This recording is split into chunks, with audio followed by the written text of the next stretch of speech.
así como, me sobra una mano o dos. Bueno.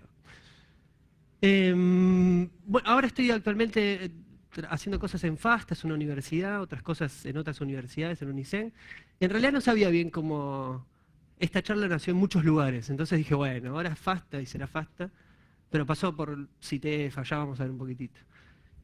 Así que bueno, primero gracias por venir, sé que ayer así fue como arduo y lindo, hoy es muy temprano, para mí también es muy temprano, así que bueno, muchas gracias. Allá arriba también, allá hay gente, hola, hola Fer. Lo descubrí tarde eso, ayer me di cuenta que había gente ahí arriba, estuvo muy lindo. Bueno, empecemos entonces. Hoy, Fasta, ese es mi mail y todo. Dime cómo atacas, perdón, dime cómo atacas y te diré quién eres, también tuvo otros nombres antes. Bueno, vamos a ver. Contenido. La idea de la charla un poco es, así a grandes rasgos, contar una experiencia, varias experiencias que tuvimos en diversos laboratorios, en diversas instituciones, tratando de hacer clasificación de intrusos. Ahora vamos a ir un poco más en tema. Y hay muchas etapas. Cuando tomamos datos, estos fueron muchos años de trabajo, literalmente, muchas herramientas y demás. Entonces condensamos en diferentes lugares las técnicas y las cosas para que se entiendan. En algunas profundizamos más, en otras profundizamos menos. En algunas charlas dimos cosas muy puntuales de técnicas o algoritmos. Y bueno, esta es así como bastante en resumen de todas las cosas que fuimos armando. Vamos a ver un poco de los datos base. En general, en toda investigación es importante saber dónde salen los datos base, cómo se forman, cómo se toman. Hay investigaciones que uno puede tomar datos bases de otra gente, en este caso nosotros los generamos. Algunas herramientas, vamos a ver medidas de distancias, qué es esto de las distancias. Ese es el mouse, a ver si lo puedo sacar. Vamos a ver otras herramientas como tecleo clúster, algunos experimentos, conclusiones. Siempre hay problemas. Buenos días, y gracias por venir, pensé que no te iba a ver ahí. Claro, ok. Muchas gracias entonces. Y después algunas preguntas y conclusiones y demás. Hacemos preguntas al final, porque no hay tiempo, pero si cualquier cosa hay alguna pregunta, me frenan y me dicen, ¿vieron esto que acordarse en un momento algo es medio complicado? Entonces no se acuerden nada. Dicen, ay, no se entiende, eso sí, otra vez, volvemos para atrás, vamos para adelante, para atrás, ¿sí? Así que frenenme o algo. Ok. Una intro. Esto nace en el año 2004, más o menos, CITEFA, Laboratorios de Informática I66, CITEFA es Centro de Investigaciones Científico-Tecnológicas, ahora ya no sé si se llama más así, Instituto, gracias, de las Fuerzas Armadas, Instituto, así solo. Okay. Después de eso continúo en FASTA, en una universidad de Mar del Plata, donde estoy o estuve hasta hace muy poquito, haciendo clasificación de intrusos mediante el análisis de sus comportamientos. Esa era la base. Esa es la idea principal, usando honeypots. O sea, como se puede hacer de muchas maneras, nosotros elegimos tomar datos de honeypots. Bueno, yo supongo que muchos estarán en tema y saben y vieron las charlas anteriores y de honeypots y demás. Es bastante parecido a lo que hicimos en ese caso, así que no nos vamos a entrar mucho en cómo se hizo. Sí en qué cosa dentro de los honeypots era lo que veíamos. Hay mucho trabajo en esto. Hay mucho trabajo, mucha detección de intrusos, mucha detección de intrusiones, muchas cosas. Nosotros nos quisimos separar, ir un poco más a la raíz, a la búsqueda del comportamiento del intruso. Entonces, hubo varios como objetivos diferenciadores. El primero es que queremos trabajar con intrusos, no con intrusiones, no con acciones, no como un IDS, no con el paquete Puerto 80 o lo que sea, a la acción, sino con el intruso, con la persona, la que está atrás, la que tipean. Habrán conocido a alguno en algún momento, bueno, ese, digo, ¿no? Un amigo, una cosa así, ese. No digo ustedes si lo conocía. Ese, el que está atrás, esa persona que tipea. Y no queríamos trabajar con usuarios. Muchas investigaciones dicen, bueno, a ver, por ejemplo, ¿cómo tipean en intruso? Entonces agarran a 50 alumnos de alguna universidad, los hacen tipear, si tipean bien les dan un chocolate, literalmente, hubo investigaciones que cuando tipean bien le dan un chocolate y café, entonces tenían ganas de tipear, sí, es terrible. Entonces ahí se pierde la cuestión estadística se perdió toda. Entonces no queríamos trabajar con usuarios, no tengo láser ni nada, así que puedo hacer así, sino con intrusos. Era como el objetivo principal del proyecto. Y después queremos trabajar con la intencionalidad del intruso. Y la intencionalidad es la intencionalidad. La intencionalidad es, ayer hubieron cuando se fue el Packet Wars, intencionalidad no entro y salí y tirar el cable del otro y esas cosas. Esa es la intencionalidad. En ese momento uno se equivoca, tipea mal, se cambia de terminal. Ayer tuvimos así unas equivocaciones muy importantes que no voy a comentar, pero fue así como terribles. Y es la intencionalidad, es la adrenalina. No te funciona, sí, anda, están mirando, se acaba el tiempo. Eso le da a uno adrenalina. Eso marca un comportamiento diferente de cuando estoy en mi casa chequeando mails. O sea, el intruso, al cumplir el rol de intruso, no estar en su trabajo o lo que sea, si tiene trabajo, y no ser un usuario cualquiera, sino estar con la intención, nos marcaba en el proyecto que había algo clasificable, había algo que lo diferenciaba y que podíamos estudiar. Y que si nos íbamos a un usuario, ya se perdía. Y si dejaba de tener intención, por ejemplo, si ustedes entran a un honeypot y saben que es un honeypot, pierden una intención. Ya por ahí no están en la misma posición. Si saben que los están monitoreando, no es lo mismo que si no lo saben. El comportamiento cambia. Entonces queríamos mantener el dato lo más limpio posible.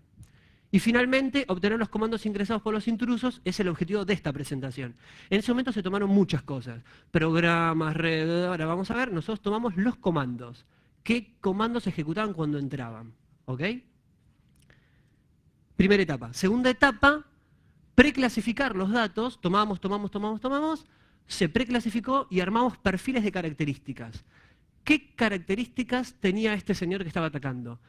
Y usaba tal cosa, tal comando, ¿no? Ah, mira, este tipeaba, no sé, con un teclado en alemán, o digo alemán, puede ser otra cosa. Son características que los van como marcando, los van como, bueno, caracterizando, valga la redundancia. Una vez que tenemos las características, definimos medidas de distancia. Esto es una técnica bastante simple, él entró, digo, no vos, puede ser otro, pero digo, por ejemplo, ahora, acá, ¿cómo es tu nombre? David. David entró y atacó, o un amigo de David atacó, entonces tenemos una característica, un perfil. Y después tenemos otro perfil, y yo quiero saber cuán distanciado está de David. Ah, no, se parece mucho a David. Usa los mismos comandos, los mismos, usa otros comandos, pero entra al mismo directorio que entró David, o no sé, o lo que sea. Entonces, hay una distancia, se parecen más o menos. Y empezamos a buscar personas y grupos. Personas que se conocen, no son las mismas, pero comparten un dato, o comparten dos, o comparten un momento en el tiempo. Y eso es un grupo, y son 5, y vienen de lugares bastante parecidos. O sea, empezar a clasificar. Y finalmente, clasificar estos perfiles buscando la similitud en el comportamiento, ya no de dónde viene, ya no, sino cómo trabaja, cómo es su actitud a la hora de atacar, qué es lo que decide hacer. Ayer un montón de decisiones. Cuando uno entraba a un equipo, y los chicos de la conferencia lo marcaban, era mantengan el control del equipo, mantengan el control del equipo. Y eso puede ser cualquier cosa. Control del equipo, no sé, me lo agarro y me lo llevo, no sé, es mío, mantuvo el control. No, bueno, no se podía físico, no creo, pero era una opción. Entonces, ese comportamiento es diferente y nos diferencia. Es único para cada uno de nosotros. Cuando veía las presentaciones ayer y hacían las demo en vivo, siempre en un momento uno hasta acá está nervioso, hay luces, gente que mira, gente que quiere tirar cosas. Entonces uno se equivoca. Está tipeando y, tic, tic, tic, tic, tic, tic. Esas equivocaciones nos marcan. Nos equivocamos en lugares parecidos. A ustedes les pasa que hacen bastantes typos en los mismos lugares, porque hacen muy rápido, muy lento. ¿No le pasa que están poniendo la clave, no sé, para entrar a sus máquinas, y si están parados, a veces no le pegan? ¿No les pasa eso? Que estás parado y decís, pero si solo estoy parado, y te sentás, y es como que fluye. Bueno, a mí me pasa mucho, se ve que no les pasa, pero a mí me pasa. Me paro y no entiendo, y me siento y esas cosas, esas variaciones nos van clasificando. ¿Se ve? Eso me clasifica a mí, se ve evidentemente. Okay. Datos base, datos originales, capturas PK, pusimos honeypots diferentes. Básicamente tomamos, lo único que hacíamos era tomar datos de un TCP/AMP, punto. No analizamos log, no nos interesaba el equipo, no miramos adentro del equipo, nada. Era solamente tomar TCP/AMPs. Y acá adentro teníamos datos de comportamiento en la red, direcciones IP, orígenes, ataques, transferencias, bajadas de datos, un montón de cosas, no nos interesa en esta, y datos de las teclas presionadas. La gente de Citefa, Flavio Fernández, que no está acá, ahora está en México, y Maxi, que está ahí sentadito, desarrollaron un keylogger para Linux muy lindo que se llama Tecleo, y básicamente Tecleo uno lo pone en Linux, se oculta, stilt y un montón de técnicas. Cada vez que uno aplica una tecla, la manda por red en un paquete UDP, es una variante de SEVEC, y ahí teníamos la terminal en la que entró, el user ID, la hora y la fecha en microsegundos, ¿no? ¿Microsegundos? Sí, microsegundos. Y la tecla presionada en hexa. Entonces, solo con snifear teníamos tanto las teclas presionadas como lo que hacía en la red. Y en 3 años levantamos más de 280 sesiones, o sea, accesos, ¿no? Gente que rompe y entra y ejecuta comandos como root, 280 en 3 años, más o menos una cada 4 días, unos 80 GB de capturas para que tengan una idea. Fue toda una infraestructura, ¿no? Backup de eso, zaraza. Es bastante, o sea, nos dio la base de datos estadística importante para ahora poder trabajar y decir, esto es común, esto funciona, esto no funciona. ¿Qué quisimos hacer? Obtención de los comandos desde las teclas. Primer problema, teníamos muchas teclas, paro de teclas, sacar comandos. Y esto no es fácil. Una cosa es, a ver, si yo les digo ls-al, el comando ls, tenemos un modificador, incluso por ahí tenemos parámetros. ¿Y qué pasa si queremos sacar, no sé, ls-al, punto y coma, cd, punto y coma? Ahí ya es medio, no hay enter después del comando. Ok, a cambiarlo. ¿Qué pasa si hacemos ls-al, borrar, ls-ha? Entonces había que seguir al intruso en sus tipeos para encontrar el comando final. Eso fue así como bastante largo. Después se sacaba el perfil de las características. Acá dijimos, bueno, ahora acá tenemos los comandos. ¿Qué lo caracterizó? Ahora lo vamos a ver esto más en detalle. A ver cuáles eran más prometedoras. Obviamente hay un montón de cosas que no sirve para nada. Desarrollo de nuevas medidas de distancia, porque ¿qué distancia hay entre dos intrusos usando el user ID? Bueno, no sé, una. ¿Y qué distancia hay si tomamos en cuenta los lugares a los que acceden? No podemos hacer una resta, no podemos hacer esto, 8 menos 2 y sacar una distancia. Entonces, tuvimos que definir el concepto de distancia entre características, calcular las distancias entre todas las sesiones y finalmente decir, ahora podemos analizar. Ahora tenemos los vectores, tenemos los pesos, las distancias, veamos los resultados. Algo importante es que no tomamos en cuenta direcciones IP origen o de dónde vino en este trabajo. En otros trabajos con estos datos sí, en este no. Solamente es comportamiento. Vamos hasta ahora sí, ¿no? ¿Ok? Con eso me frenan, ¿eh? Tecleo Analyzer. Tecleo Analyzer es una herramienta desarrollada en Python que lo único que hace es obtener los paquetes de keylogger del tecleo, nada más. Uno está snifeando o tiene un TCP/AM, Tecleo Analyzer, y le dice, dame los comandos. Y analiza todo eso y da los comandos. Dame las teclas para Keystroke Dynamics, dame lo que quiera que le dé y la saca. Este programa es el que rearma los comandos, por ejemplo el history, flechita para arriba, flechita para abajo. Que a ustedes les pasa, ¿no? Por ejemplo, están escribiendo, no, me equivoqué, delete, delete, y después se quedan un rato con la tecla apretada mientras ya terminaron de borrar. Y ya se están generando teclas. Y si uno analiza borrar y no se dio cuenta que no hay más que borrar, se le va, empieza a borrar cosas que no sabe qué borró. Entonces, seguir el comportamiento fue así como todo un trabajito. El history en modo V, ¿alguno hace set-OV para usar la consola? ¿Nadie? ¿Sí? ¿Quién hace? Levanten la mano, set-OV. ¡Qué bien encontrar gente que hace set-OV! Pensé que era una extinción. Los dejé de ver en un momento. Bueno, set-OV es una característica. Ustedes usan set-OV, muchas gracias. Entonces, set-OV, mira, de todos estos tenemos a 5 o 6 nada más. El history es diferente. Uno puede hacer escape hot, escape k, escape l, moverse diferente, la búsqueda es diferente. Entonces, había que analizar todo eso. Eso el Tecleo Analyzer lo hace. Sí. ¿El set-OV? ¿el qué? ¿De qué terminal? Sí, depende de muchas cosas, sí. Del teclado incluso depende, sí. Por eso es muy difícil sacar conclusiones y había que ver los datos con mucho cuidado. Nosotros, al saber qué honeypot teníamos, ya teníamos muchas constantes, ya no más variables, como los modos de terminal disponibles, zaraza. Las cosas que no tenemos disponibles, como el teclado, y bueno, Dvorak usaba, o no sé cómo se pronuncia. O había gente que decís, había, por ejemplo, algo que nos pasó, les cuento. Quiso hacer, ponerle el S menos a L y de repente encontramos el S signo de pregunta a L. ¿Y qué pasó? ¿Alguien sabe algo que pasó? ¿Qué pasó? El teclado mal configurado, español, inglés, es la misma tecla. Y eso dijimos, listo, ya te tenemos. No solo tenés mal configurado el teclado, sino, o posiblemente no es tu máquina de todos los días, sino que lo sos español y lo tenías en inglés, o sos inglés y lo tenías... No, ¿sos en inglés tenías español? No. Seguramente sos español y lo tenías en inglés. Te clasifica. Sos el que usa teclado de español o lo que sea. O el que se olvida de cambiar el teclado antes de entrar. Flechas, borrado con del, back, ¿verdad? Bueno. Hubo cosas nuevas, por ejemplo, si ustedes hacían RM, Sarasa, Sarasa, Enter, y por alguna razón alguien había borrado el RM y no estaba el RM. Si yo veo las teclas, pienso que borraste, pero ¿cómo sé si se ejecutó de verdad? ¿Cómo sé que ese binario estaba o no estaba? Cuando son binarios de ellos. Entonces, nos dimos cuenta que la terminal, cuando el programa se invoca satisfactoriamente, cuando le pasa el control, se genera un carácter null. Así, un carácter null. Entonces, eso nos dio la idea, gracias a Dios, de que si hacías un B, Sarasa, y aparecía el carácter null, habías entrado a B. Y muchas veces hacías un comando tuyo raro, no estaba el comando y no estaba el null, entonces sabíamos que teníamos que seguir en consola. Todavía está tipeando, eso nos decía.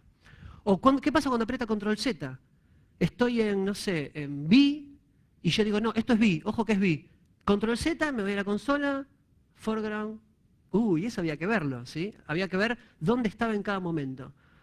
Cuando entraba B, FTP, W, mood, less, links, man, sí, de repente veíamos, no sé, Q y salía el less. Entonces eso no es un comando, estamos dentro del less. Esto derivó un montón de cosas nuevas, ¿no? Como, bueno, ahora podemos clasificar en su manera de usar el B, pero se iba un poquito del proyecto. Entonces, spin-off, esos quedaron todos ahí pendientes. Armar el listado de todos los datos de características, alertar en el tiempo real sobre los ingresos, envíos de datos por mail, o sea, el teclado analyzer básicamente lo dejábamos esnifeando todo el día. Cuando alguien entraba y se ejecutaban comandos, hacía nos mandaban mails a todos con los comandos y se hacía ruido, entonces estábamos trabajando, era muy gracioso, porque uno está trabajando y de repente era, no era este, era otro ruido que no les voy a contar, pero hacía, y entonces, están entrando, y vamos a ver, y nos quedamos así mirando, era como ver una película, ¿no? Con Pochoclo, y uno ve que es hermoso, uno, no sé, esa cosa de ver al otro trabajar es genial. Y aparte uno, por ejemplo, ¿no? Uno sabe dónde están las cosas, entonces, ay, no está ahí, está buscando, no está. Y a veces querés decirle, no, esto barra, no podés decir. ¿Qué? Claro, estás como decís, para allá. Sí, es genial. Pero bueno, pasaba así. Esto me quedé lento. Bueno, alertar en el tiempo, armaba listados, mandaba mails, está disponible, se la pueden bajar. Se pueden bajar el tecleo en un Linux, el tecleo analyzer y lo usan y chau. Todo free software. Ejemplo de sesión. Acá tenemos una. Knull, otra vez la null cuando levantaba la sesión. Start the session en el ID 1003, no era root en este caso. PTC 0, 5 de septiembre de 2005, bastante viejita, por eso podemos mostrar. Comandos. ¿Qué hacen estos comandos? ¿Alguno sabe? Sí, dale. Desetea las... ¿Cómo aprende mirando a atacar? Es genial, los estilos de ataque. Bueno, desetea las variables, porque ¿qué no quiere hacer acá? ¿Qué no quiere? Que lo miren, que sepan sus comandos. Él está haciendo stilt y dice, ahora no van a saber lo que hago. Eso le da confianza. Eso dice, ya, deseteé las variables, esto no se guarda, trabajo tranquilo. Es como cuando ponen los passwords, ¿no les pasa que el password es muy personal? Y a veces cuando uno por alguna razón entra y ve una lista de password grande, ve cosas muy clasificatorias. Y uno dice, ¿por qué lo hace? Porque es un lugar seguro. Hay asterisquitos, es segurísimo, es solo mío, nadie más lo ve. Entonces ahí, eso que me gusta, y largo algo que es reclasificatorio. Entonces cuando alguien encuentra el password, matanga, me agarra. Entonces, esos son momentos como de privacidad. Ok, vi quién está en el sistema, ve si está el sendmail funcional. ¿Tenemos un sendmail funcional? Ok, veo qué hay en el directorio, esto es el home del usuario 1003, ve si alguien hizo algo antes o qué hizo él antes, porque volvía mucho. Durante los 3 años tuvimos intrusos, hubo un intruso que estuvo como 1 año y medio. Caos, no sé si alguno en algún momento dimos una charla sobre Caos, que era nuestro intruso estrella. Un rumano estuvo 1 año y medio volviendo. Y mira que apagamos la máquina, reboteamos. No le importaba nada. Él volvía y seguía tipeando. Incluso lo vimos aprender comandos nuevos con el tiempo, evolucionar. Eso fue genial. Nos ponía contento. Era como hacer un servicio de hacking mundial. Ok, veía qué había hecho antes, se ve que se olvida de las cosas que hacía o algo así, crea el directorio ... así como oculto para que la mina no lo vea, entra, se quiere bajar cosas de Alemania, mira, justo de Alemania, pueden entrar y ver, por ahí está todo eso, ahí la verdad que no tengo idea si está o no está, se baja el Zen, se baja en MailTXT, MailDeus, le da permisos de ejecución, borra todo, vaya a saber uno por qué, quiere volver a bajar, se ve que no le resolvió el DNS, alguna cosa rara. Este honeypot permitía en general todas las cosas, o sea que el DNS andaba, todo eso andaba. El get, typo, se equivocó el espacio ahí, hizo espacio y no se dio cuenta y no llegó a borrar. En esta línea de comandos no pongo las borradas, hay muchas delete. O sea, está el comando como lo tiene el teclado analyzer ya preprocesado. Pero uno puede ir a las teclas y ver dónde borró o no borró. Ok, va a la dirección, se baja cosas para hacer spam, las tareas, usa tab, las borra otra vez, entra al directorio, o sea, borra el tar original, le da ejecución, hace spam, quiere mandar spam, se ve que con datos de las cosas que bajó, algo parecido a esto, voy a suponer que son o direcciones o dominios o algo para hacer mejor el spam, se fija qué pasó, algo se ve que no le funcionó, hace de vuelta, ¿qué pasó? A ver, mandá, algo estará raro. El mismo comando, pero este es por history, o sea, hizo flechita para arriba, enter, sabemos que lo hizo, va para atrás, no le gustó, borra todo y después de esto se fue. O sea, vino, entró, bajó cosas, quiso mandar spam en uno de sus equipos, se ve que tenía muchos, no le funcionó por alguna razón, ni le interesa por qué no le funcionó, y se va a otra cosa. Es una sesión cortita, acá no pongo, pero hay un montón más de datos. Cantidad de comandos, zaraza, es un ejemplo de sesión en el teclado analyzer. Como estas, había 280, ¿ok? O sea que entraban y hacían cosas. Bien. ¿Qué tiraba el teclado analyzer aparte de estos comandos? Nos podía decir cosas como, cuando empezó, ¿sí? Esta es otra sesión para que vean más comandos diferentes. Cuando terminó, cuando empezó, 3 de abril 2005, cuando terminó, termina Session ID. ¿Qué características tomamos? Ahora las vamos a ver un poquito en detalle algunas. Los primeros 3 comandos, muy característicos. Ustedes entran a un equipo y ¿qué hacen? W, last, PS, a ver quién está, ¿dónde estoy? Ok, ahora empiezo a trabajar. Eso es característico. No todos hacen lo mismo, pero todos tienen algo al entrar al equipo que hacen. Esos 3 comandos son clasificatorios. Los últimos 3, ¿cómo se van? Bueno, acá hay ejemplos, ¿no? W, PS, CD. Algunos listas. Esta sesión en sí, antes de irse, listó, bajó cosas y ¿qué hizo? ¿Qué es el kill menos 9 pesos? ¿Alguien sabe? ¿El qué? Matarse a sí mismo, en realidad el parent ID, el parent PID, perdón, para que no quede lo que yo tipeé en la bash. Vieron que la bash, si ustedes pueden tipear tranquilos, pero la bash solo guarda en el history cuando salen, cuando hacen un exit, un logout. Si matan el proceso antes de que graben, no se graba en el history. Entonces, ellos lo saben, antes de salir, key menos 9 pesos, key menos 9 es 0, es otra muy usada. Esto es un comando muy de intruso en máquina que no es mía. O sea, ¿no? Si es un admin, en general no lo hace. Los 5 directorios más usados, TMP 2 veces, el directorio .espacio una vez, muy clasificatorio, user link games, miren dónde dejaba cosas, así como quería ocultarse, user local games, user games, zaraza. El top 5 de sitios que se accedieron, en este caso solo uno, gatepolarhome.com, este es creo que es un rumano. Los parámetros más usados en los comandos más comunes, comando SLS, el parámetro más usado es el -LA, el top 5 de programas no común, locate, traceroute, kill, ping, traceroute, y esto se puso porque a veces bajaban binarios propios. Entonces, bueno, a ver, si bajaste algo propio, te clasifica más. ¿Se entiende, no? Lo difícil. Cuanto más steel uno quiere ser, más es clasificatorio. Y yo me voy a poner en /tmp, /1, y es tu directorio ese. Entonces, si te metes en la masa y no te querés ocultar, corres el riesgo de que te vean. Y si te querés ocultar un poquito, sos el que te ocultás. Entonces es un trade-off bastante complicado. Ok, el top 5 de Uncommon Programs, Session Special Characteristics, y en este caso, por ejemplo, usó Movement con los arrows del history, no con set-OB, sino con las teclitas. Datos sobre la sesión. Ok, medidas de distancia. ¿Qué sacábamos de acá? Las medias distancias se tenían que relacionar con el proyecto. Por comparación, les cuento así como para ser muy básico, y qué cosas nos decían a nosotros que se parecían más los intrusos, qué cosas nos acercaban. Por ejemplo, la comparación temporal. Era muy común que un intruso entrara en una sesión o terminal y lograba root, por ejemplo, y al toque entraba como root. Entonces son 2 sesiones, pero un segundo una de otra. Y es una con user ID 3 y otra con root. Eso aumentaba la probabilidad de que fuera el mismo usuario o que se conocieran. ¿Era el mismo? Y no, por ahí no. Hubo intrusos simultáneos que no se conocían. Entonces, no siempre es así, pero aumenta la probabilidad. Había solapamiento, ¿sí? Yo tengo una sesión, ayer pasaba, por ejemplo, cuando unían un equipo en el Packet Wars, uno mantiene varias sesiones. Entonces, al mismo tiempo comienza 2 o 3 y es muy probable que sean de uno, ¿ok? Solapamiento total o completo, o parcial. Comparación de directorios. Esto, vamos a hablar poquito, pero por ejemplo, si ustedes usan el directorio barra para dejar cosas, es un directorio que, no sé, acá David, pero vos usaste el barra, así que te vamos a decir. Y tenemos otro intruso que usa el barra. Y uno dice, usaron el mismo directorio, deben ser el mismo intruso. Pero el barra es muy común, como que uno no puede concluir eso de usar el barra.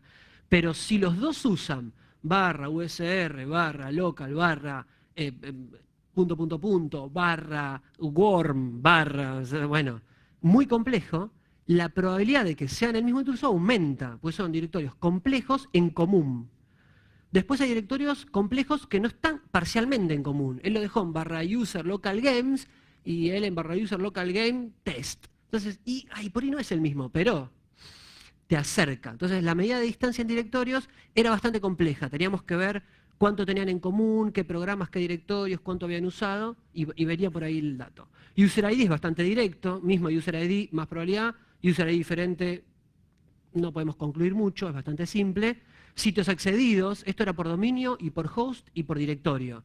Si entraban a sitios Rumania, más parecidos. Si dentro de Rumania entraban al mismo host, más parecido. Si dentro del host estaban al mismo home dir de la misma intrusa, del mismo usuario, Newflit o algo, no sé cómo se llama el cosito ese. ¿Cómo se llama? Tilde, ok. Newflito, ¿qué tilde? Newflito, asa, más parecido todavía. Y si se bajaban lo mismo, más todavía. Después teníamos comparación, bueno, esto es en el caso de los directorios. No, perdón, esto es en el caso de los comandos, no me mareo. Comparábamos el path, de donde salía el binario, el ejecutable, los modificadores y parámetros. Modificadores y parámetros no se le decimos nosotros, cada uno le pone el dato que quiere.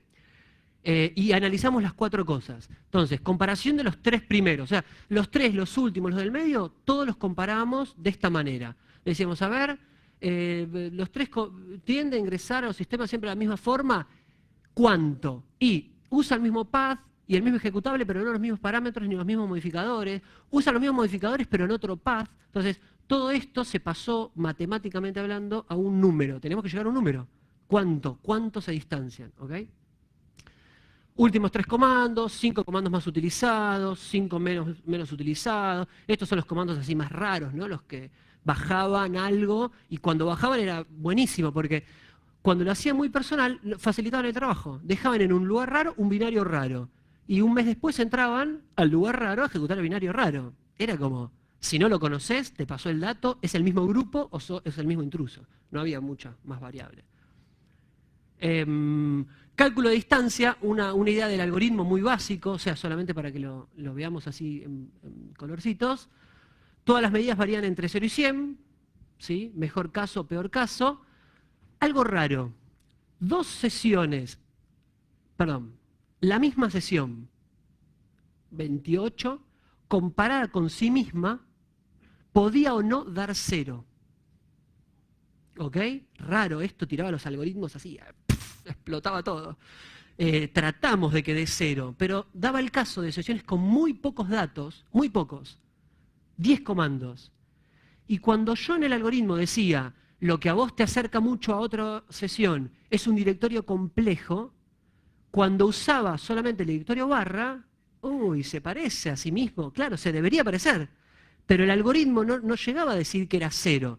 era el 98% es 0, pero hay un porcentaje muy chico que daba 0 con algo, o 1, 2 o 3, 0 con algo, no, porque va de 0 a 100 y es entero, natural, digo, y bueno, esos son casos raros, tuvimos que evaluar cada caso. Asignar cada característica una importancia. ¿Qué clasifica más? ¿El user ID o el sitio al que accede? Y el sitio al que accede. Y entre el sitio al que accede y los directorios, más o menos. Entonces, priorización, ¿sí? Dábamos cosas que nos interesaba clasificar más. 2 sesiones, sacamos los vectores de distancia. Un vector de distancia es 11 características. Entre esas 2 sesiones teníamos un vector de estas distancias que decía 3 comandos y 3 comandos me da 20. Últimos 3 y últimos 3 me da 8. Y así, ¿no? Un vector de distancias. Le aplicamos lo que se llama la ponderización, o sea, el peso. Bueno, estas son las distancias, pero esta me interesa más que la otra. Eso me da un vector ponderado. Y lo único que calculamos era una distancia euclidiana, o sea, la distancia entre 2 puntos, básicamente, o en un vector sería la longitud del vector, para decir, ahora tenemos un número, entre vos y vos tenemos 93. ¿Sí? Una cosa así. Y nos daba la distancia. Y tenemos una matriz. Todas las distancias, todas las sesiones, distancias en el medio. ¿Ok? ¿Sí? ¿Vamos bien hasta acá? Ok, fantástico. Tecleo Cluster, otra herramienta en Python libre que usa las PKPI de Core. Gracias a Jorge, a la gente de Core acá, muchas gracias por las PKPI, andan hermosas, y las Impacket y demás. Y el otro también, el Tecleo Analyzer también. Bueno, trabaja con las sesiones encontradas por el Tecleo Analyzer, calcula las distancias de la matriz, saca la sesión, y dice, calculemos distancia. Analiza cada sesión en relación con las demás, una con otra. Yo puedo decir, bueno, ahora les voy a contar. Analiza grupos, por ejemplo, tengo 280 sesiones, pero es muy difícil a veces automatizar un proceso de aprendizaje antes de tener el algoritmo. Entonces uno dice, espera, calculemos estas 10 con sí mismas nada más. Hagamos subgrupos. Entonces yo le puedo decir en el teclado clusterer, quiero que me clasifiques las primeras 50. A ver cómo anda, a ver qué tira, porque, o esta, la 8, la 20, la 5, la 4, la 3 y la 10, porque yo sé que son de gente que usa más tal comportamiento. Y quiero probar el algoritmo.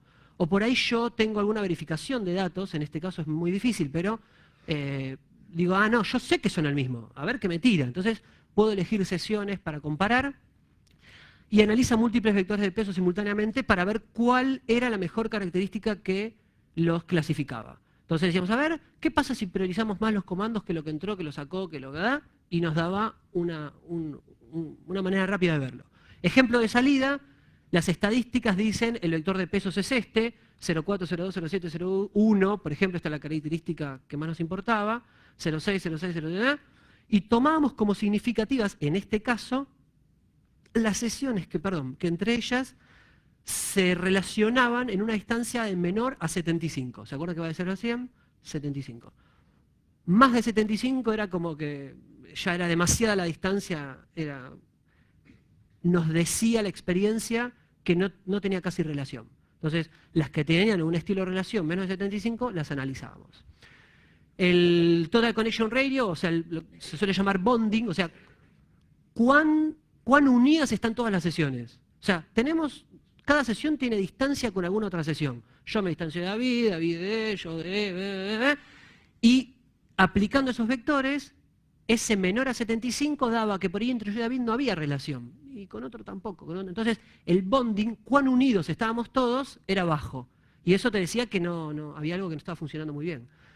Cuando más es el bonding, cuanto más aglomerados, no sé si es aglomerado la palabra, pero aglomerados estamos, mejor o más seguros estamos que estamos tomando muchas características de distancia. Esto es un grupo, ¿sí? 280 sesiones, analizamos, acá no me acuerdo cuántos, vamos a poner 50 sesiones, ¿ok? ¿Vos estabas preguntando, Lea? ¿Querés preguntar algo? Ok. Cualquier cosa, ¿sabes qué puedes preguntar? Ok. No te escucho. Okay. Tenemos un grupo de 280, 50. ¿Cuántas total de conexiones de afuera del grupo linkean, se acercan, tienen relación, se parecen a el subgrupo que yo elegí. Y tenemos acá un 0,43%, unas 265. O sea, desde afuera, ¿se acuerdan lo que quiero hacer, no? Tengo 280 y quiero que encontrar, vamos a suponer, el grupo, después vemos un caso de rumanos, el grupo de rumanos. Entonces yo propongo, porque estoy analizando el algoritmo, propongo que los rumanos sean estas 50 sesiones. Y ahora quiero ver si mi teoría es cierta, Sarasa, el algoritmo anda bien, que estas 50 sesiones, si son solo rumanos y el resto no son rumanos, y yo priorizo que sean rumanos, tiene que haber una separación del resto. O sea, ellos tienen que estar aglomeraditos y el resto, es una teoría de clustering, ¿no? No importa, pero se tienen que parecer más, estar más juntitos, tendrán frío, no sé si en Rumanía hace frío o no, pero por ahí tienden. Sí, 15, perfecto. Y si no, los dos se tienen que separar. Las conexiones de adentro que linkean con afuera, teníamos un 2 por 21%, y las de adentro que linkean con sí mismos, cuán cerquita están porque tienen mucho frío, 14%. Entonces, con este programa empezamos a analizar, ¿sí? Ejemplo de empezar a analizar. Experimento, les cuento. Verificación por sitios. Estos eran los rumanos que yo les digo, y cuando accedían o trabajaban o bajaban con cosas de sitios rumanos, ahí decíamos, bueno, nos parece, acá hubo que hacer un análisis a mano, ¿no? Decir, bueno, si tuvieras que decir cuáles son los rumanos, ¿cuáles son? Estos. Bueno, a ver, verifiquemos, a ver qué dice el algoritmo, una cosa así, es una técnica, no me quiero meter en detalles. Y por ejemplo nos decía, análisis del grupo completo, un 17%, 17,58% linkeaba con sí mismo, 1,03% para afuera, 0,22%, ¿ok? Cuando sacábamos una sesión de los rumanos y la poníamos en el grupo de outside, para ver cómo se comportaba el algoritmo, ya bajaba el porcentaje a 13, ¿lo ven acá? O sea que el algoritmo respondía bien. Cuando el grupito ese que estaba bastante aglomerado agarraba una sesión y la ponía fuera, porque me lo olvidé, no me di cuenta, en el análisis me lo olvidé, el algoritmo reaccionaba y decía, no, ahora nos parecemos menos, porque un amiguito, un rumanito, está fuera. Entonces lo tenemos que traer para adentro. Ok. La primera técnica es, perdón, se me sale esta cosa rara, verificación por sitios. Otra técnica de un experimento de agrupamiento era, agarro una sesión, en este caso, por ejemplo, las que usaban kill-90, para dar un ejemplo, y decíamos, bueno, vos solita, ¿cuánto das vos solita? A ver, y vos, a vos mismo, bueno, una sesión, una de 43, porque soy una sola, un 2,33%, ¿y con cuánto te unís al resto del mundo? Y 97%, obvio, porque soy una sola. Y después decíamos, a ver, ok, tenemos una sesión, busquemos, el algoritmo dice, ¿cuál es la siguiente sesión, la que más se parece? La que más se parece a vos. Es la sesión 38. Entonces en el grupo metemos a la 38, ahora son dos. Y nos dice, el inside con inside subió a 47, no, o sea, perdón, inside hacia afuera, outside, bajó de 97 al 92. Vamos bien, nos parecemos más. ¿Cuál es la que más se parece a nosotras dos? Y aquella. No importa por qué, traigamos el comportamiento ese. Con 3 nos daba que bajaba 85. Este escalamiento era una técnica para ir armando grupos por comportamiento. Dispares, no sé, se parecían. ¿Ok? Y yo ya después tenía en un momento que la técnica dejaba de bajar, se mantenía el porcentaje y decíamos, bueno, parece que el algoritmo dice que este es el grupito que él considera que se comporta parecido. Conclusiones. Por una cuestión de experimentos, ahora les cuento por qué. Avanzamos un poco en el conocimiento del análisis por comportamiento de intrusos, recuerden, no intrusiones, no acciones, sino intrusos. Seguimiento y análisis metódico, hubo algunas falencias, pero en general mantuvimos un método de los intrusos. Creamos unas características nuevas, unas medidas de distancia que por ahí ayudan a clasificar mejor. Vimos cuáles eran las que mejor clasificaban estos comportamientos, cuáles eran los vectores de peso que más servían y cuáles no. O sea, empezamos a experimentar un poco con todo esto. Vimos que era eficiente en los casos de sesiones perdidas. Esto, yo propongo, me parece que estos son el grupo de tal, y me olvidé de una, o no la vi. Digo, yo como experto, alguien que está tratando de agrupar, el algoritmo detectaba eso y me decía, no, esto no es completo, no es eficiente. Y en el agrupado progresivo, el otro experimento también funcionó muy bien, se puede automatizar, se puede mejorar y se pueden hacer un montón de cosas más. Conclusiones hasta acá. Ahora tenemos un problema. ¿Lo tengo que decir? Tenemos un problema. Y les tengo que pedir perdón, porque todo esto que vimos dejó de tener sentido. Es obsoleto, total. Casi ya no sirve más. Perdón que lo diga ahora, ¿no? Lo podría haber dicho antes también. Así se podían ir a tomar un café. Pero estos ataques se hicieron obsoletos. En un año se hicieron obsoletos. En nuestros honeypots dejaron de tomar ataques masivos en el año 2007, noviembre, octubre. No, dejaron de tomar, no había más. Entraba 1, 2, 3. No estaban de vacaciones. Digo, no tenían vacaciones. Hablando con la gente del proyecto HoneyNet Project Alliance y demás, vimos que también ellos tenían el mismo problema. Sus datos, incluso si ven las presentaciones y demás, llegan hasta el 2007, un poquito más, y no hay datos nuevos. Y no es casualidad, nosotros vemos un poco esta tendencia. Perdón, pero mirá que me debería agarrar. Okay. Vemos un poco esta tendencia y tratamos de entenderla, tratamos de adaptarnos, y básicamente la pregunta nuestra es, ¿cuántas personas, cuántos intrusos atacan satisfactoriamente con exploit a servicios no web hoy en el mundo real? Ustedes, por ejemplo. Bueno, no ustedes. Hay gente de las Fuerzas Armadas por ahí, así que amigos de ustedes, gente que ustedes conocen, un amigo, ustedes vieron, no tocaron, sino que vieron, que en el mundo real, haciendo un ataque, no un pentest, no, sino como intruso, usaba exploits a servicios no web y andaban perfectos y entraban y tomaban control. A ver, ¿quiénes? ¿Quiénes tienen un amigo que vieron que hicieron eso? Levanten las manos. No sé si estás Marianito en la sala. ¿Está Marianito en la sala? Bueno, no contaba si era Marianito porque... Pero bueno. ¿Quiénes quieres? A ver, manos. Ya tenemos unas manos. Otra, ya, otra. ¿Ninguno más? Allá arriba, gente que existe, ¿no? Ok. ¿Cuántos o quiénes atacan mediante problemas web? A ver, manos. Manos, allá arriba. Manos. ¿Y el resto? No, ni web, ni exploit, ni nada. Mirá que está todo filmado esto, acá no importa nada. No, yo ni ningún amigo, amigo de un amigo, es como clase 2, en los 6 saltos de conocimiento. 6 saltos es el mundo, en 2 tenés como 10.000 personas, no son más, no sé cómo. Ok. Lo que pasaba era esto. La mayoría de los ataques migraron a un ataque web, la web es cada vez más compleja, no les tengo que decir todo esto, lo saben, y dejaron de lado los ataques de tomar equipos con exploit. Ya aparte no necesitan ni tomar equipos con exploit. Toman los datos directamente de la web, los venden, se hacen ricos y se van y chau. Los ataques web, y más que nada a clientes web, hace ya varios años que están entre nosotros, lo que vimos es que este último año la tendencia creció muchísimo. Y más que nada bajó la tendencia a recibir ataques con exploit satisfactorios. Siguen habiendo, ustedes ponen un honeypot y van a recibir algo. Pero en la masividad de datos que se necesitaba para las técnicas estadísticas no funcionaba.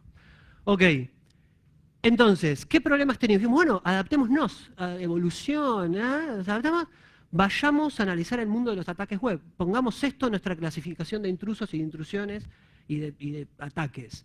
Y el problema es que es difícil tomar datos de estos reales en cantidad. ¿Dónde pondrían ustedes un honeypot o algo para tomar datos de ataques web? ¿Dónde lo pondrían? A ver. ¿De qué? Si me querés dar la red donde lo pondrías, me encantaría, pero no te quiero comprometer. ¿En qué lugar? Ponele, no sé, si pongo un honeypot web server, no sé, por ejemplo, ¿no? Digo honeypot para tirar una técnica. Armo un web server ficticio y dejo que me ataquen, o tengo un web server de verdad y los redirijo, o la técnica que quieran. Sí, está bueno, se puede probar. El problema es que los ataques web, si bien van a recibir un montón, necesitamos mantener una intencionalidad y un intruso. Y no les contesto, pero lo que nos interesa era también clasificar los niveles de los intrusos y decir, este es papón, este tiene data, este tiene buena... y este viene más o menos, ¿no? Teníamos nombres para todo esto. 5 minutos. Hola. Pensé que me saludabas. Perdón.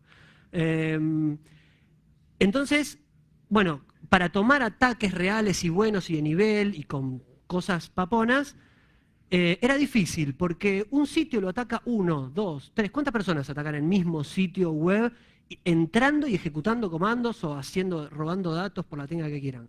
Uno cada una semana, vamos a ponerle. Digo, no, seguro que la FIP recibe decenas, no sé si entran.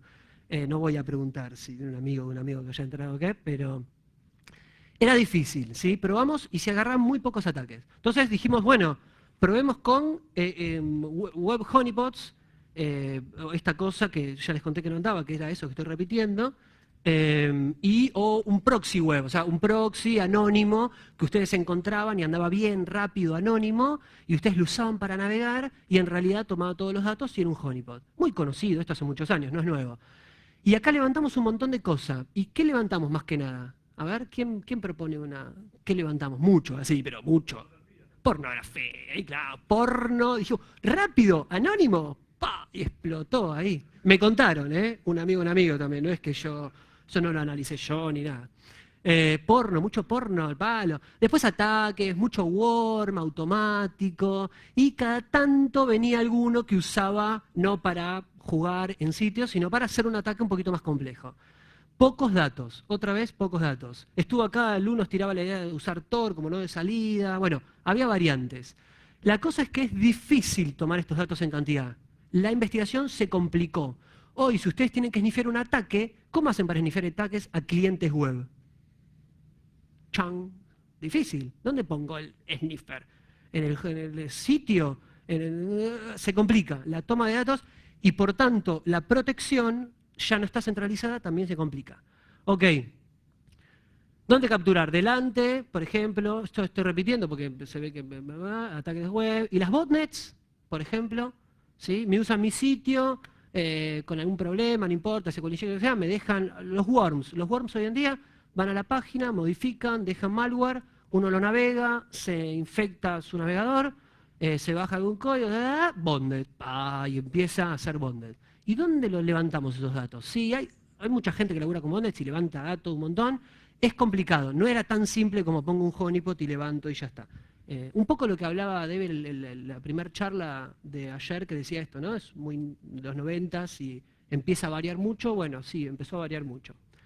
El esquema de ataques cambió, ¿sí? Se corrió ya hace varios años de esto, pero en la práctica real lo vimos que varió y cambió a los clientes desde el año pasado. Ok, pasos futuros, ¿qué hicimos a partir de acá? Y esto es en proceso. A partir de ahora no hay conclusiones así, sino que es en proceso.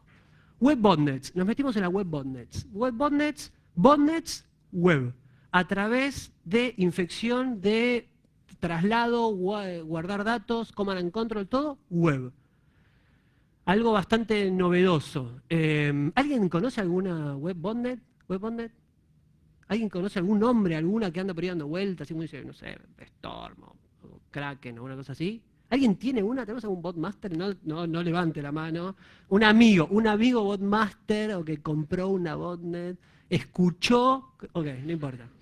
Es difícil. En las web botnets no vimos mucho worm, mucho malware, web al full, MySpace y todo eso.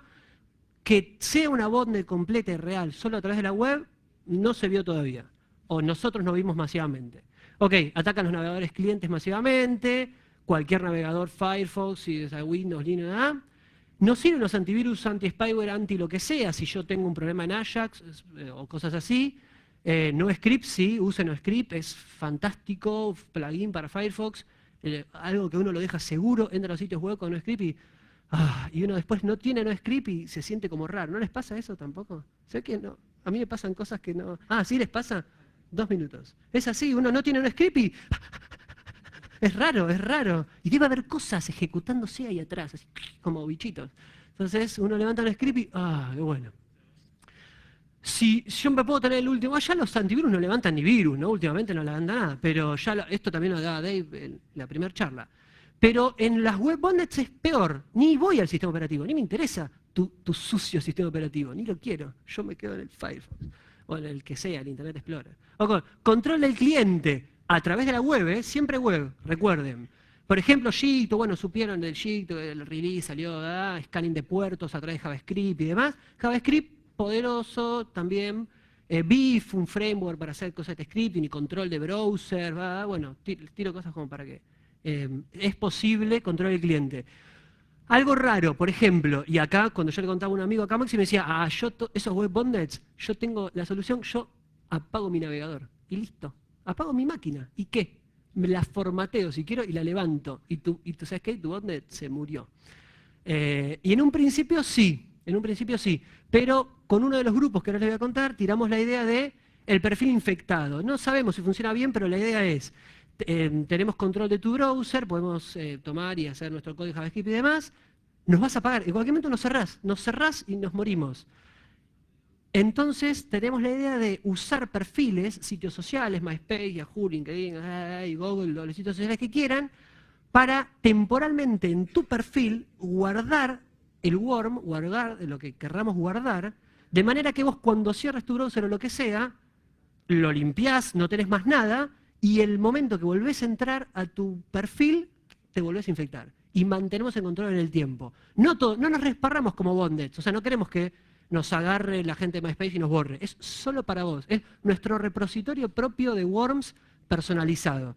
¿Sí? Es una idea que tiene un montón de problemas, pero creemos que puede ser una linda manera para que solamente desde el navegador guardemos el worm en algún sitio web y vos limpiá, borrá, andate a otro lado, no me interesa. Cuando no vas a entrar a tu perfil MySpace, ¿nunca más vas a entrar? No, en el momento vas a entrar. Cuando entras, sos vos. Y ahí volvemos a tomar control. ¿Ves? Hay ideas dando vuelta para lograr una web botnet de este estilo.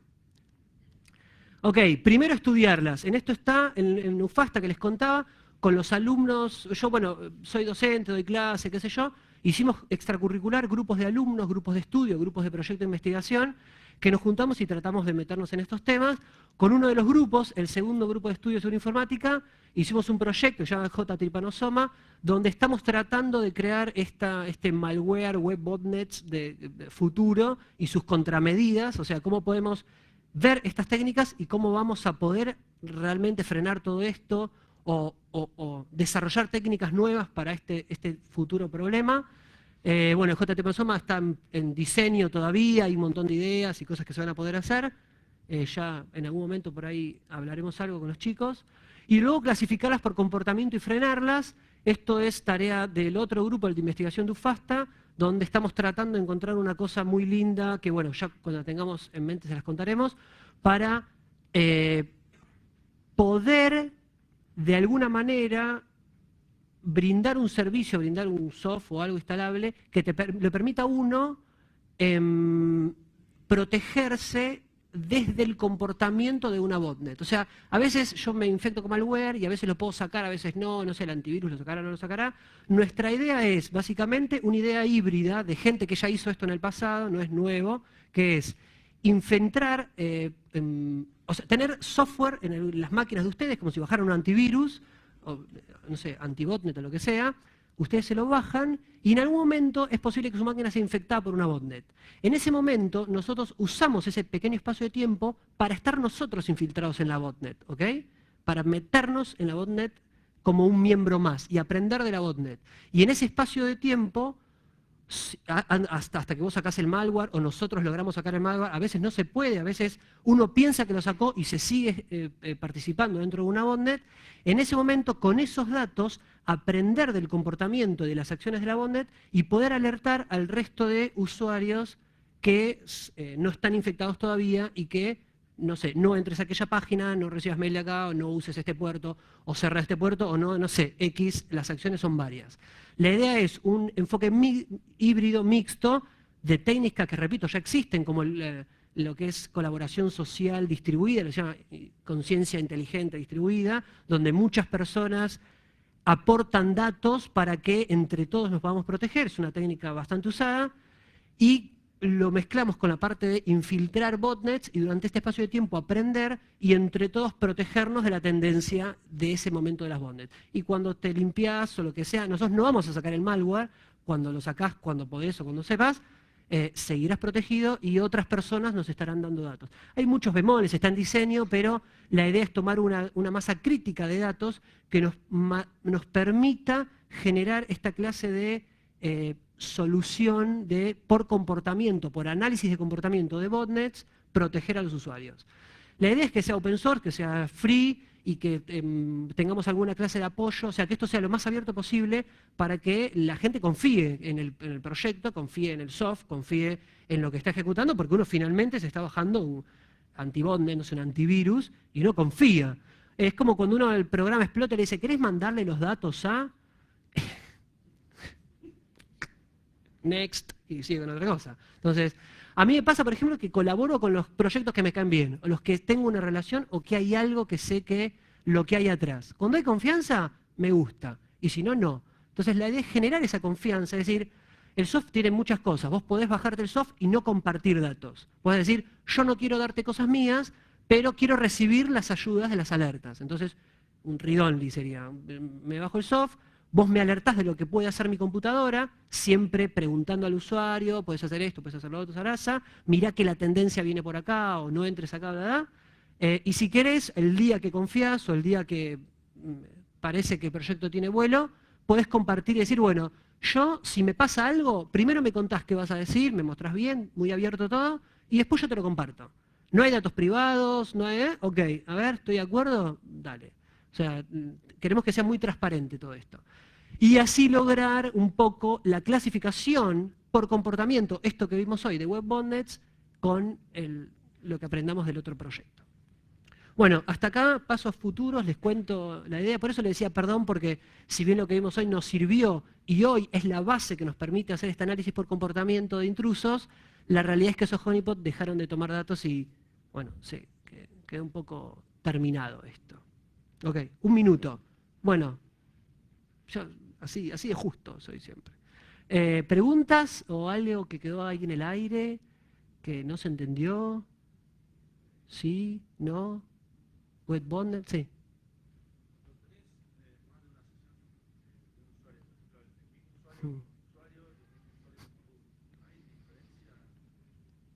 Ok, la pregunta es, cuando tenés 2 sesiones de la misma persona con diferentes usuarios, una como root y otra como Pepe, pongámosle, si hay diferencias. Ok, en el comportamiento, no. O sea, vemos, aparte se ve mucho, antes usaban un exploit, Sarasa, uno de los varios que había, o que se hacían o que Sarasa, entraban como 1003. Y ejecutaban comandos de una manera, veían muy rápido, lograban escalar privilegios a root, o cambiar el password o lo que sea, entraban como root y seguían, pero lo que hacían era exactamente igual. Por ahí más relajado, cuando ya eran root había más tranquilidad, se equivocaban menos, tenían menos typos y borraban menos. Es una cosa muy adrenalínica, era la intencionalidad que los hablaba. Cuando uno está con el tiempo justo es que no le importa si se equivoca, es adrenalínico, el tiempo corre. Y cuando corre, estoy menos atento a lo que tipeo y me equivoco más, y lo que hago, todo, no sé, me equivoco más, sí. Pero se veían que eran iguales, sí. Sí, sí, sí. ¿Alguna otra pregunta? De los honeypots, sí. Hmm.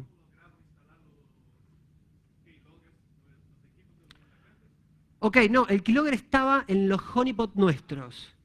Cuando el intruso entraba, el keylogger nos daba sus teclas. ¿Ok? Técnicamente es una variante del SEBE, que el SEBE lo que hace es hacer un hook a la sysread de la consola. Entonces todo lo que pase por la sysread en la consola, no importa si es el teclado, SSH, Telnet o lo que sea, lo captura en el medio, saca la tecla, lo mandaba y después el usuario, o sea, remotamente uno entraba y había un keylogger remoto. Sí. Sí. Sí, levantaron de todo. ¿Cómo? Pero de IRC levantaron, pero a veces veíamos datos y nos decíamos, ¿qué hacemos? ¿Los bajamos o no? Bueno, lo dejamos. Y un día había 70 personas adentro chateando y, y empezamos a ver IRC, ¿no? A ver qué dicen, qué no dicen, y después no. Hicieron de todo, lo borraron, había gente, no sé si paranoica o qué. Está tipeando, está RM-RF barra POC. Y nos quedamos así mirando. Y bueno, era BMW, entonces abajo, arriba, y al otro día él entraba, veía que estaba levantado y no le parecía raro. Seguía atacando. Es una cosa. O sea, está bien, somos eficientes, perdón que tardamos un día, no sé, que era medio raro, pero sí. Y qué buena pregunta. Vos es que eso fue muy raro. Solamente dos veces que yo recuerde, por ahí alguna cosa más rara, pero 2 veces tuvimos intrusos que revisaron el sistema a ver si los estábamos monitoreando. Ver los módulos, ver qué módulos cargaban, el tecleo, la variante que nosotros hicimos se oculta por 2 o 3 técnicas muy lindas, lo último que había en ocultación de módulos en el kernel de Linux, y es bastante stilt y es muy difícil verlo. Obviamente que si uno tiene tiempo, root y sabe un montón, siempre hay forma. pero para el intruso apurado nunca lo vieron. Pero solamente 2 veces. El resto ni le interesaba dónde estaba. Y ahí se veía que tenían 1000, como esto, vos sos uno más. Y entraban, hacía pic, pic, pic, instalaba SSH a 10 equipos más, entraba otros 10 equipos desde ahí, saltaba, bajaba lo mismo, y a veces se equivocaba, no sabía dónde estaba. Entonces hizo 3 u 4 saltos y no sabía y tenía que ver la IP, el ID, y bueno, irse. Hubo casos lindos, por ejemplo, que entró un intruso, entró otro, entró uno, y uno le bloqueaba el acceso al otro. Y levantaba el IP table y decía, ¡pah! Y borraba, y el otro no entraba más. No, era de película, era pochoclero. Uno lo miraba y comía pochoclos y saltaba la alarma y sí. No sé, no laburamos nada, hacemos eso nomás. Ah. Sí, hace 3 años así, sí, qué bueno. Sí, perdón.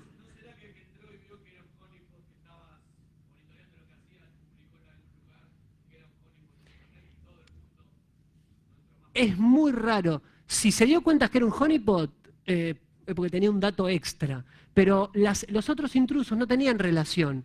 No podemos encontrar en el comportamiento de la mayoría que tuvieran un dato en común. Como por ejemplo, esto que, no sé, sabían qué o buscaban tal cosa. Entraban desde lugares diferentes, con propósitos diferentes, intenciones diferentes. Si estaban unidos, no... Ah. Bueno, pero si consultaron y todos se enteraron porque le pasaron un dato, están unidos. Tienen un dato en común y algo debería haber saltado.